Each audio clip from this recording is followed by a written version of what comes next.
Je suis maintenant en compagnie de Martine Lessard. Martine, bonjour. Bonjour. Merci énormément d'être avec moi. Dans les hot seats, on rencontre beaucoup de gens on rencontre les gagnants de toutes les catégories. Bon, c'est bon de mettre ces gens-là en valeur, mais on rencontre aussi beaucoup de coureuses, de coureurs qui ont des histoires humaines parce que le trail, c'est ça. C'est des valeurs, c'est des histoires, c'est des accomplissements. Puis, je suis avec une dame qui, elle, pour fêter son anniversaire, a décidé de faire 2 fois, pas une distance équivalente à son âge, mais presque 2 fois son âge. Comme on ne peut pas demander l'âge à une dame, on va dire que Martine s'est inscrite pour le 135 km. Donc, Martine, ma première question, pourquoi s'inscrire à 135 km? Puis après, je veux qu'on parle de la préparation. Là. Parfait. Alors, c'est un défi personnel. Et puis, comme j'ai fait j'ai fait beaucoup de courses au Québec, la plupart des courses trail. Depuis 2018, je fais de la trail. Et puis, en fait, QMT, c'était ma quatrième, cinquième. Un abonnement de saison QMT, là, depuis 2019, toujours présent. Absolument, parce que, moi, je viens de la région de Québec. Le Mont-Saint-Anne, j'ai skié quand j'étais toute petite. Mon père vient de Charlevoix. Fait que c'est des régions qui me parlent, c'est des territoires incroyables. Connus et appréciés. Qui sont stimulants. Donc, pourquoi 135? Parce que c'était le défi que je t'ai rendu là. Donc, la dernière épreuve au QMT, l'année passée, c'était quelle distance? C'était la 50. Le 50 kg. OK. Oui. Fait que là, c'est une grosse bouchée entre le 50 et le 135. Oui, mais par contre, l'année passée, j'ai fait le 80 aussi du Bourbon Ultra. OK. Donc, costaud. oui. Donc, dans le fond, c'était la prochaine step. OK. Je veux qu'on parle un peu de la course. Le résultat n'est peut-être pas ce qui était espéré, mais je veux quand même t'entendre parler de ta course de 135. Alors, le 135, le départ se donne à Baie-Saint-Paul. À 10 h le soir. À 10 h le soir. Fait que j'avais un peu de crainte, là, parce qu'on courait toute la nuit. Puis après ça, on arrivait l'autre nuit suivante au MSA, au Mont-Saint-Anne. Donc, là, on part de Baie-Saint-Paul, puis il y a une foule, là. Tu sais, c'est super bien organisé. Il y a une grosse foule. C'est éclairé, c'est vraiment beau. On mange, puis il y a 9h30, 9h40, il y a un petit meeting d'avant-course, puis après ça, on part. Ils nous font même faire une petite parade de 600 mètres pour repasser au fil de départ. Fait que c'était vraiment génial.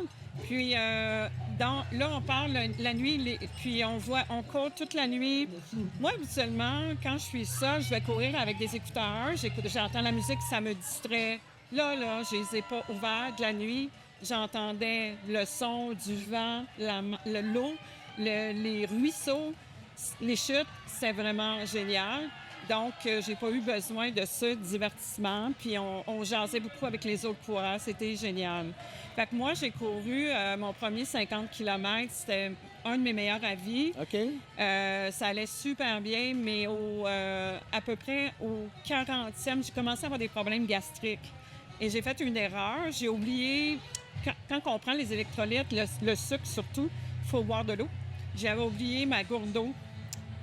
Il me restait juste des électrolytes, puis là, il fallait plus que j'en prenne.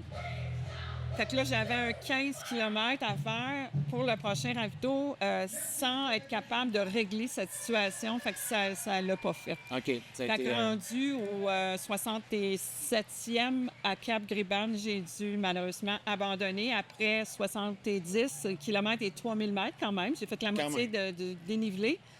Mais j'ai dû abandonner. Mais écoute, j'avais pas de peine dans le sens que c'était tellement beau, c'était tellement le fun. Puis j'ai appris sur moi encore. Une épreuve comme ça, on a beau être le plus entraîné au sommet de sa forme, il y a toujours des choses comme ça qui arrivent. Puis le corps répond à... Puis cette année particulièrement, là, il y a seulement 18 femmes qui ont terminé l'épreuve du 135 km. Donc, vous n'êtes pas la seule. Et il y a eu beaucoup de problèmes comme ça. Évidemment, les problèmes gastriques, puis l'alimentation. Puis fait qu'il y a quand même 70 kilos dans les jambes. C'est quand même... je voudrais qu'on parle maintenant de la préparation pour ça. Mais en fait, là, c'est la partie un peu décevante. J'étais vraiment prête. J'avais tout fait les entraînements qu'il fallait. J'avais monté 40 000 mètres pour, De dénivelé dans 6 positif. mois de dénivelé Wow. positif. Fait que j'étais venue ici au Mont-Saint-Anne, je suis allée à Charlevoix, je suis allée à Bromont dans notre région. J'ai fait beaucoup pour atteindre 40 000 mètres. Mes jambes étaient en feu, prêtes à courir, contente de courir. Puis j'avais couru 1700 km de course et course en montagne. Donc, j'étais prête pour faire le défi. Pour l'épreuve. Et j'ai eu un petit pépin pendant mon entraînement, malgré ma mère est tombée malade. Elle est ici à Québec. Elle a 93 ans. Puis elle est décédée il y a 3 semaines. Oh, Donc, une grosse épreuve oui. avant votre grosse épreuve exact. sportive. J'ai su, en fait, au mois de novembre, que ma mère avait besoin d'aide 24 heures sur 24, 7 jours sur 7.